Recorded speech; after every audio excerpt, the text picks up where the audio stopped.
When you think of a toxic person, what comes to mind? Toxic traits aren't always obvious.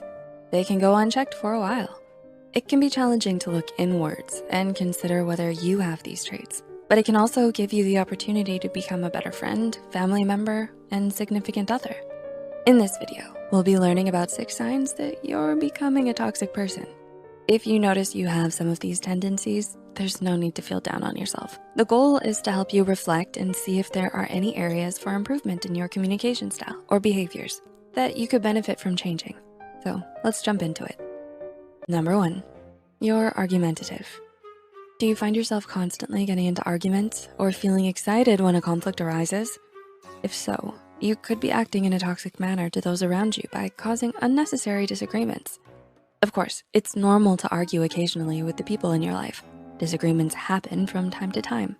But if it's a constant pattern and you find it hard to keep your relationships peaceful, it may be worth considering whether you're starting fights that could be avoided. Number 2, you never own up to mistakes. We all make mistakes and sometimes even hurt people unintentionally. But the way we act after these slip-ups can make a huge difference in our relationships. How do you respond in these situations? One telltale sign that you can't admit to your wrongdoings is that you often say, "I'm sorry that you feel," instead of saying, "I'm sorry that I." Instead of taking responsibility and apologizing when you mess up, you might tend to shift the blame to someone or something else. One way to avoid this toxic behavior is to listen to someone else's concerns before you become defensive and focus on fixing the issue at hand rather than being right. Number 3, you can't seem to avoid drama.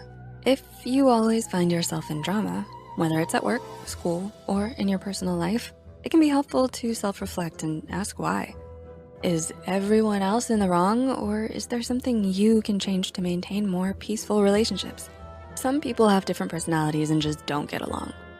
But there may also be a different cause. For example, does drama make you feel important because the attention is on you? Does it entertain you? If so, this could be a toxic behavior that may have a negative effect on you and others in your life. Number 4, you are jealous and possessive. You find yourself getting jealous of your friends or partners. To consider this question further, notice how you feel when people you're close to hang out with others. If you feel a sense of possessiveness or have the urge to control them, this could be a toxic behavior to monitor more closely. Communicating openly with your friends or partner about setting reasonable boundaries can be beneficial. It's also important to be self-aware when feelings of jealousy come up. Remember, just because a friend enjoys hanging out with someone else, that doesn't mean your relationship is less important to them. Number 5, you are overly competitive. Under normal circumstances, competition is healthy. Most of us want to excel and feel like we are above average. But it's also important to celebrate others' success and lift them up, especially those you love.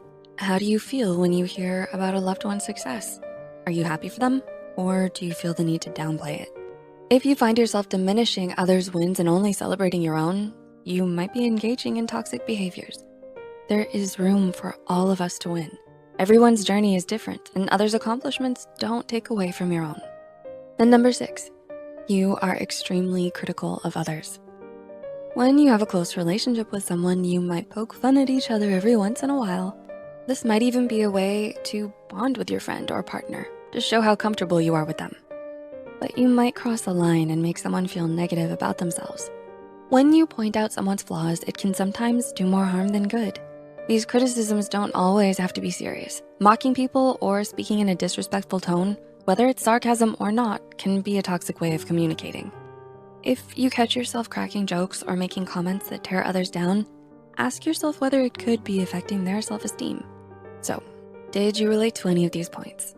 If you made it to the end of this video, take a moment to appreciate yourself for learning more about toxic traits and considering where you can improve in your relationships. That in itself is an achievement. Whether you recognized any of these traits in yourself or not, remember that everyone has room to improve. Your desire to reflect on your own habits will make you a better friend, coworker, family member, you name it. Asking others for feedback on your communication style, including what they want to see you do more or less of, can be a simple way to avoid toxic behavior and improve your relationships.